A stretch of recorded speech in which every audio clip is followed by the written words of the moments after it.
if your next Italian lesson started with a glass slipper, a fairy godmother, a royal ball, and a midnight dash from the palace? Well, today we're stepping into the world of Cenerentola, Cinderella in Italian, to transform this magical tale into a grammar and vocabulary goldmine. In today's lesson, you'll learn cute diminutives like scarpetta and topolini, master tenses like the imperfetto and passato remoto in vivid action. You'll also pick up idioms like tirare fuori le unghie. Vissero felici e contenti. And don't worry about taking notes, I've done all the hard work for you. To help you to practice everything you're about to see here today, make sure you download your free PDF cheat sheet for this lesson, which includes the story transcript and all the grammar notes and vocabulary. Just click on the link in the description box below this video. Pronti? Iniziamo!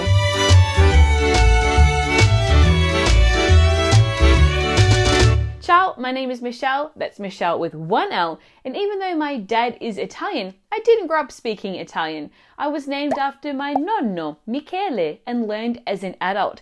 Now I teach thousands of students just like you how to speak Italian with more confidence using my unique 80-20 method. To find out more about my online self-paced courses, just click on the link below or visit intrepiditalian.com. Now before we jump straight into the story, let's take a moment to get familiar with a few important words that you'll come across in the story. Knowing these ahead of time will make the story easier to follow.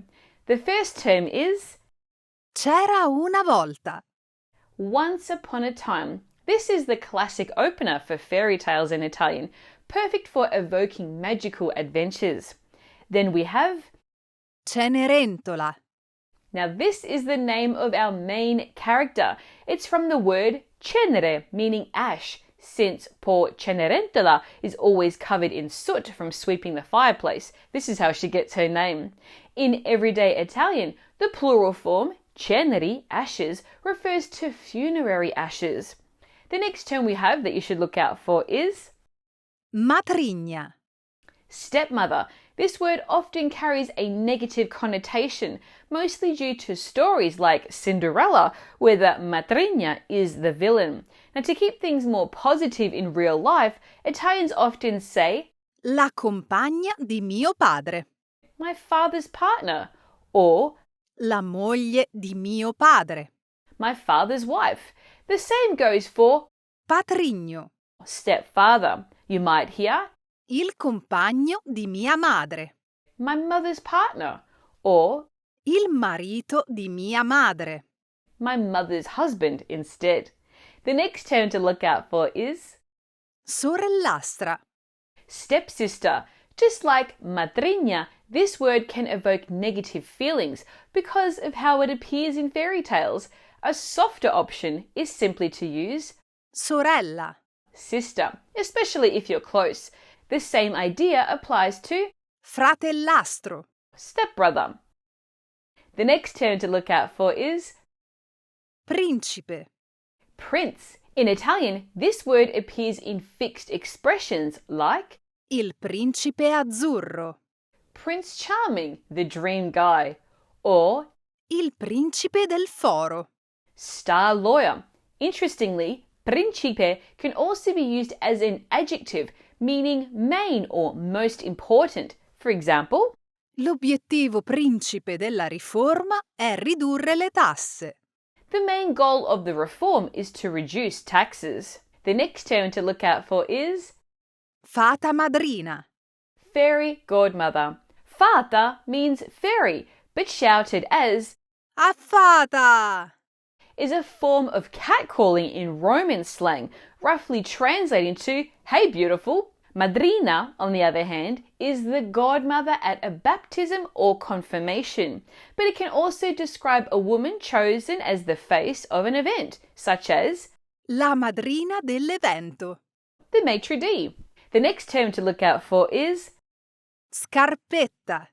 little shoe. This is a great example of how diminutives are built in Italian. Here, scarpa for shoe becomes scarpetta by adding the suffix etta, making it sound small and sweet. So let's jump into the story now that you have all this vocabulary under your belt, starting with chapter 1. Take a look. Capitolo 1. La nuova vita di Cenerentola. C'era una volta una giovane ragazza dolce e gentile di nome Cenerentola. Dopo la morte del padre, fu costretta a vivere con la sua matrigna e le sue 2 sorellastre, che erano crudeli e invidiose della sua bellezza e bontà. La matrigna costrinse Cenerentola a fare tutti i lavori di casa: pulire, cucinare, lavare e servire le sorellastre. La ragazza non si lamentava mai e manteneva sempre un cuore gentile. Le sue vesti erano vecchie e sporche di cenere. Per questo la chiamavano Cenerentola. Now, the story opens with that classic fairy tale phrase, C'era una volta. once upon a time, which uses the imperfecto tense. C'era from esserci, meaning there was. This tense is commonly used to set the scene and provide background information. We're then introduced to Cenerentola, Una giovane ragazza dolce e gentile. a sweet and kind young girl. The adjective dolce for sweet is particularly interesting because it can be used in a range of contexts, from describing personality, such as Un bambino dolce. a sweet child, to taste, such as Un frutto molto dolce. a very sweet fruit. The story then darkens after her father's death with the phrase, Fu costretta a vivere con la sua matrigna e le sue 2 sorellastre. she was forced to live with her stepmother and 2 stepsisters. Here, fu costretta is in the passato remoto, a past tense used primarily in written storytelling to mark key actions that move the story forward. It's also an example of the passive voice in Italian, formed with the auxiliary essere, to be, plus the past participle, which is in the feminine form, costretta, since it refers to Cenerentola, Cinderella. Now, to learn more about how and when to use the passato remoto in Italian, make sure you watch my video lesson right here. Now, as we learn more about Cinderella's new family, the text shifts back to the imperfecto for more background details, such as her Matrigna. stepmother and Sorellastre. stepsisters Erano crudeli e invidiose. were cruel and envious. Notice the use of the relative pronoun che, meaning who, which, or that, to link the subject, the stepmother, and the stepsisters with the description that follows. Cenerentola is then subjected to forced labour. We hear the verbs Pulire.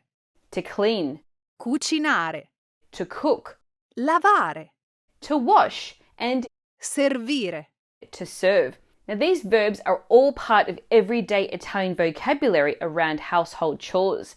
They are in the infinitive form, following the structure costringere a plus the infinitive, to force someone to do something. Despite her mistreatment, we're told that Non si lamentava mai.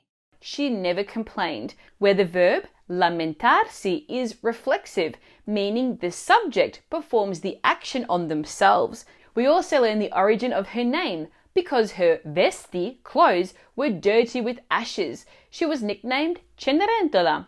Vesti is a rather literary word for clothes. It's less commonly used today than vestiti. Are you enjoying this lesson? Don't let the learning stop here. Make sure you download your free PDF cheat sheet for this lesson, which includes all the grammar notes, vocabulary, and story transcript. Just click on the link in the description below. Let's move on to chapter 2. Take a look. Capitolo 2. L'invito al ballo. Un giorno arrivò un messaggero del re con una notizia speciale.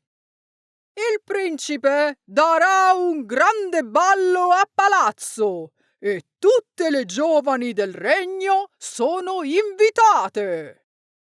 Le sorellastre erano entusiaste e iniziarono subito a prepararsi, scegliendo i vestiti più belli e facendo capricci.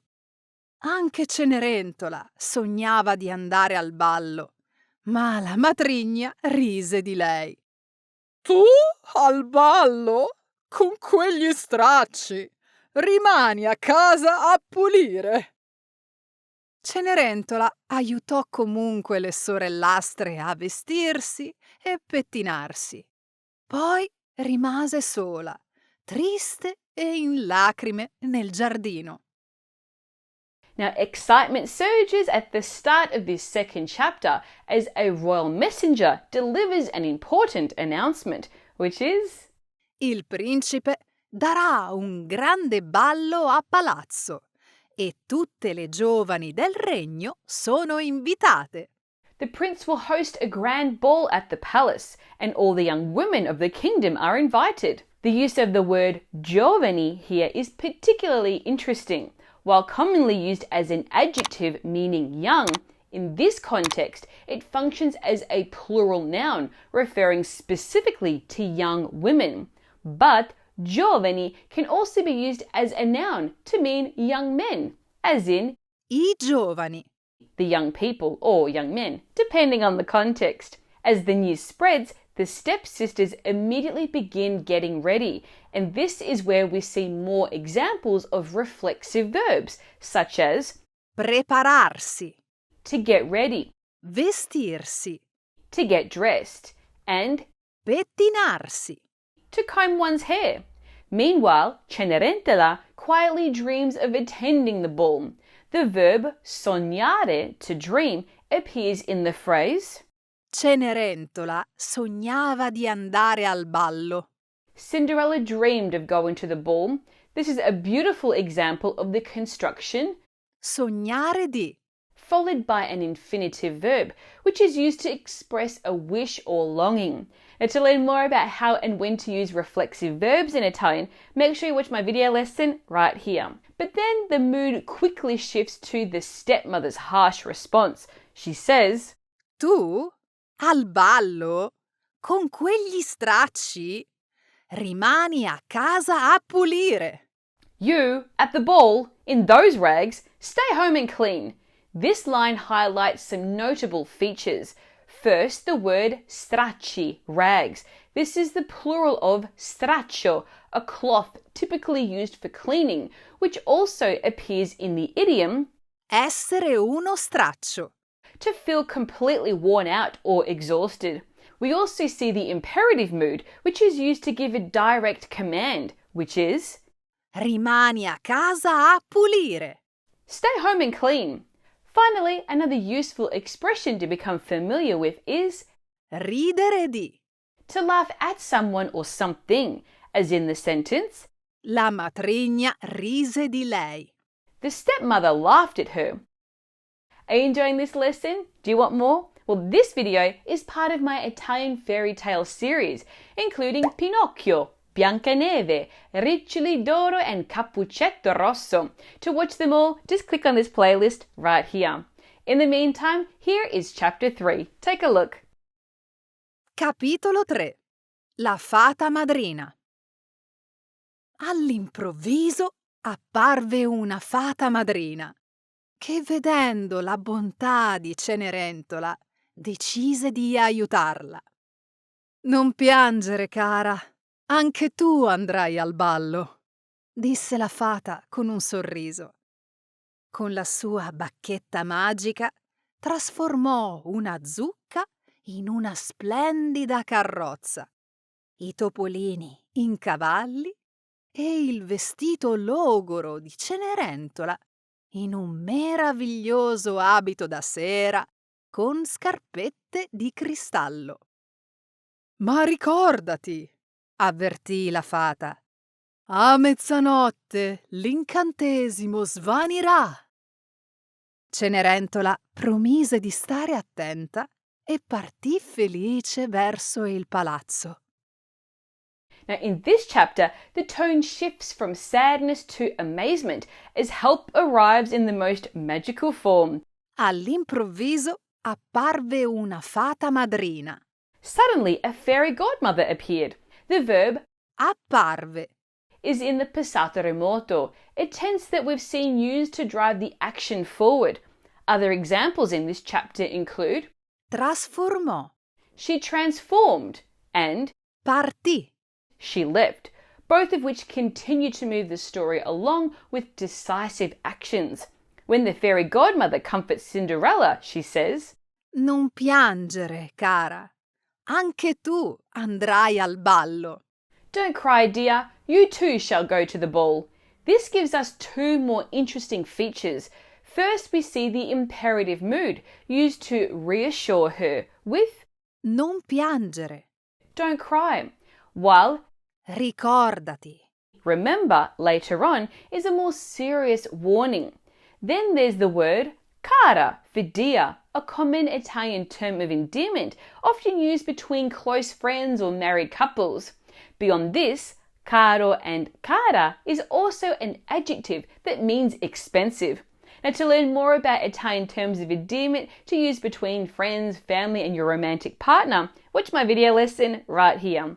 Are you enjoying this lesson? Make sure you download your free PDF cheat sheet, which includes all the vocabulary, grammar notes, and story transcript. Just click on the link in the description below this video. Now, the chapter also features some lovely examples of Italian diminutives, such as Topolini. this is the diminutive form of topi, mice. And then we have Scarpetta. this comes from scarpa, shoe. By adding the suffixes ini and etta, Italian words take on a softer, cuter tone. Now, before sending Cenerentola off to the ball, the fairy godmother gives her an important warning, which is A mezzanotte l'incantesimo svanirà. at midnight the spell will vanish. The term mezzanotte, midnight, is one of those time expressions worth memorizing, as it often appears in stories and everyday conversation alike. Finally, Cinderella promises to Stare attenta. be careful, another useful expression in many situations. Moving on to chapter 4. Take a look. Capitolo 4. L'incontro con il principe. Quando Cenerentola arrivò al ballo, tutti rimasero incantati dalla sua bellezza. Nessuno riconobbe la ragazza, nemmeno la matrigna e le sorellastre. Il principe, colpito dalla sua grazia, la invitò a danzare e passò tutta la serata con lei. Cenerentola era così felice che dimenticò il passare del tempo.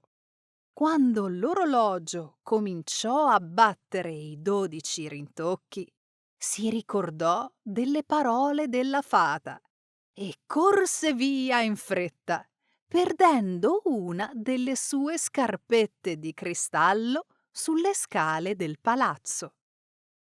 Now, this chapter captures the most iconic moment of the fairy tale. Cenerentola arrives at the ball and Tutti rimasero incantati, everyone was enchanted by her beauty. The prince, colpito dalla sua grazia.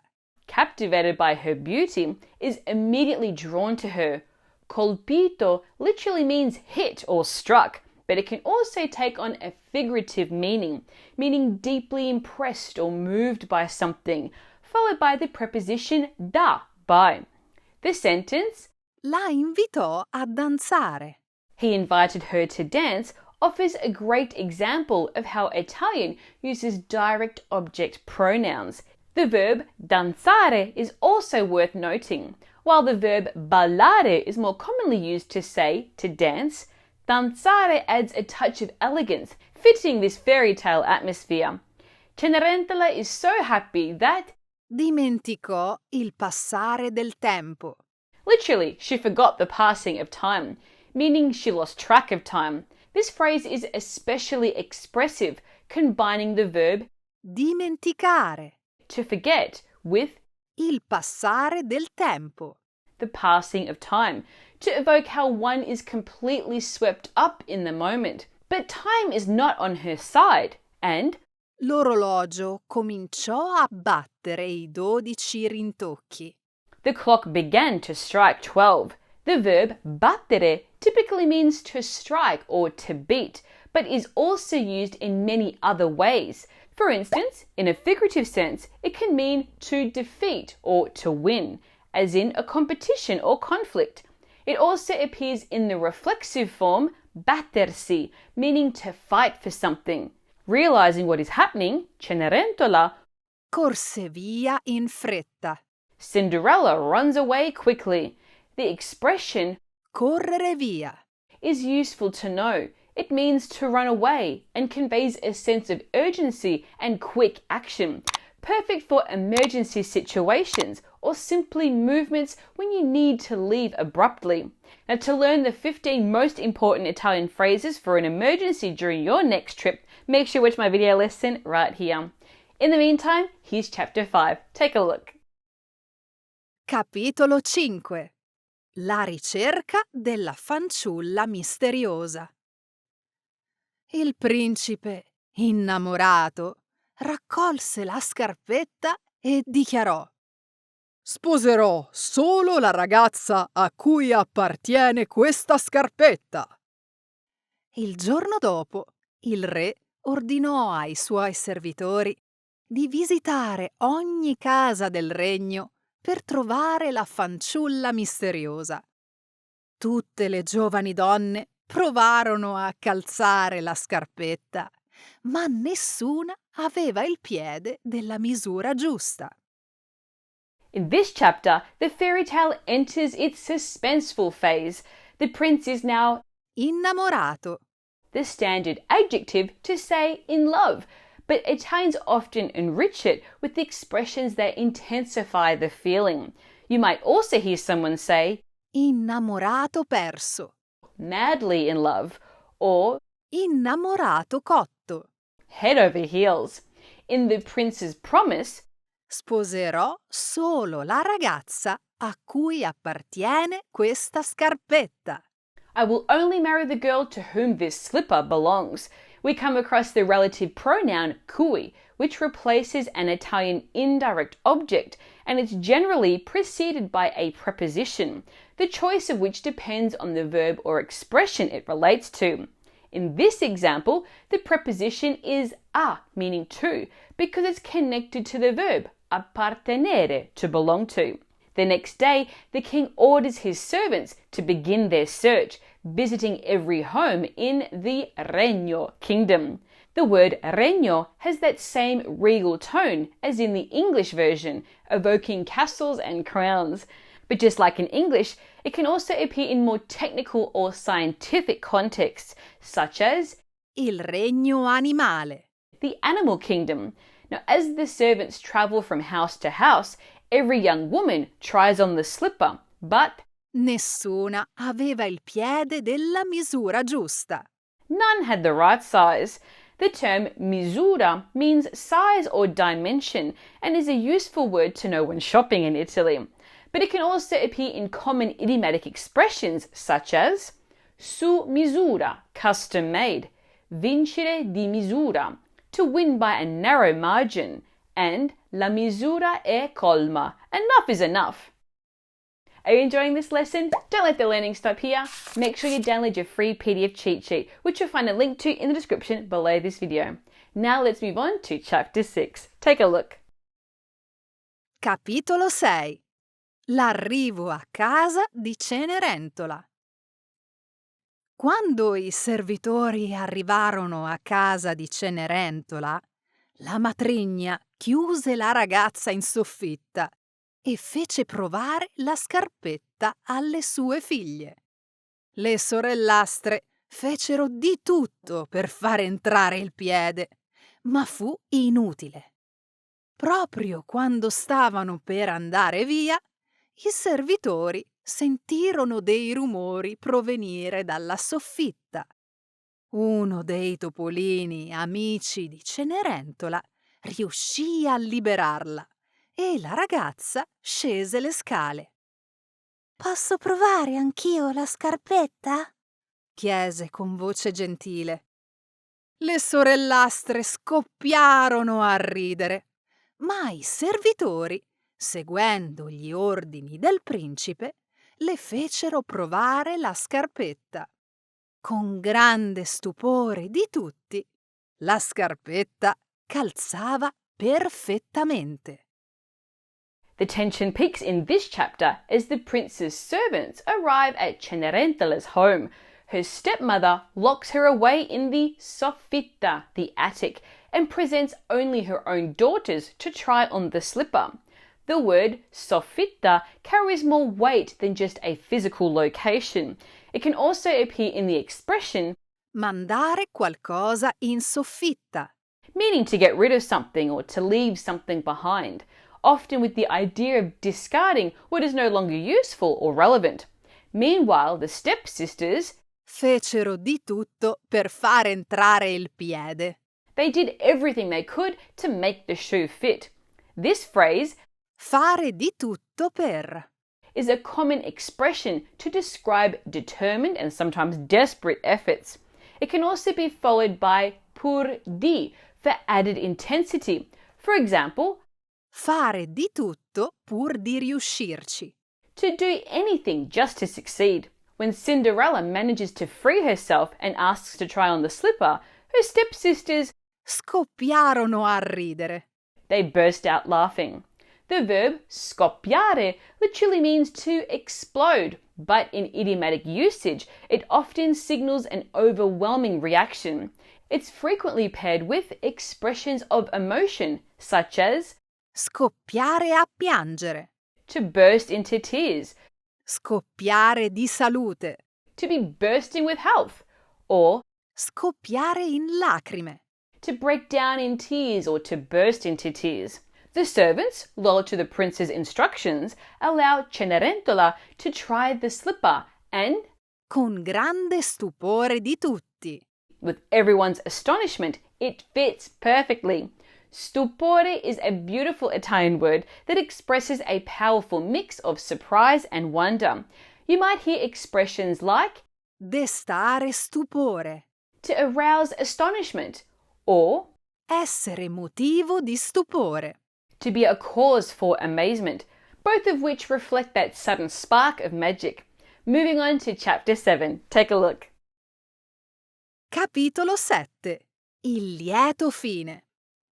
Cenerentola tirò fuori l'altra scarpetta di cristallo dalla tasca e tutti capirono che era lei la fanciulla del ballo. I servitori la condussero subito a palazzo, dove il principe la accolse con gioia. I due si sposarono poco dopo, con una grande festa, e vissero felici e contenti. Quanto alla matrigna e alle sorellastre, furono lasciate sole a riflettere sulla loro cattiveria e invidia. This final chapter brings us the long-awaited lieto fine happy ending. Cenerentola Tirò fuori l'altra scarpetta di cristallo dalla tasca. Cinderella took the other glass slipper out of her pocket. The expression Tirare fuori. means to take out, but like many everyday verbs in Italian, it also has rich figurative uses. You might hear it in phrases like Tirare fuori il meglio di sé. to bring out the best in oneself, or Tirare fuori il carattere. to show one's true character, and Tirare fuori le unghie. to show your claws, in other words, to defend yourself fiercely. You might also hear Tirare fuori le palle. literally to show your balls, meaning to grow a backbone. The moment is unmistakable.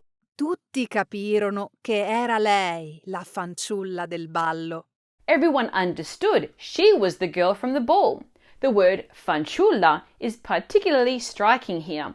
It's a refined, somewhat poetic term for young girl, rarely used in casual conversation today, but still present in poems and fairy tales just like this. The story quickly moves towards its joyful conclusion.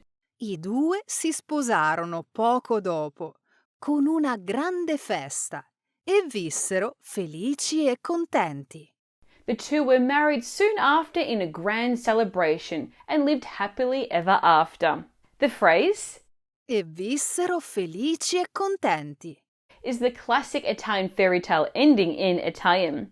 As for the stepmother and stepsisters, Furono lasciate sole, a riflettere sulla loro cattiveria e invidia. they were left alone to reflect on their cruelty and envy. This sentence includes two important constructions. The first is the passive voice. Furono lasciate. They were left. As we saw in the first chapter, it's formed using the auxiliary verb essere plus the past participle, which must agree in gender and number of the noun it refers to. Here, lasciate is feminine plural because it refers to the stepsisters and stepmother. Then there is the verb Riflettere su. to reflect on or to think about, which Italians use in the reflexive form Riflettersi su. with the meaning to have an impact on something. Did you enjoy this story? I really hope so. Now, to continue your learning and to help you practice everything that you've learned here today, make sure you download your free PDF cheat sheet for this lesson. It includes the story transcript and grammar notes and vocabulary. To download your free copy, just click on the link in the description below this video. If you enjoyed this lesson, then you'll love Intrepid Italian, my series of online self-paced video courses that break down everything you need to know about Italian using my unique 80-20 method. More details in the description below. If you enjoyed this lesson, don't miss my lesson on the only way to become fluent in Italian. Just watch this video right here. Plus, if you struggle to understand fast spoken Italian, make sure you watch this video lesson right here. In the meantime, hit that like button, subscribe to my channel, and turn on those notifications so you get an alert when I post more video lessons like this one. Until next time, un abbraccio. Ciao!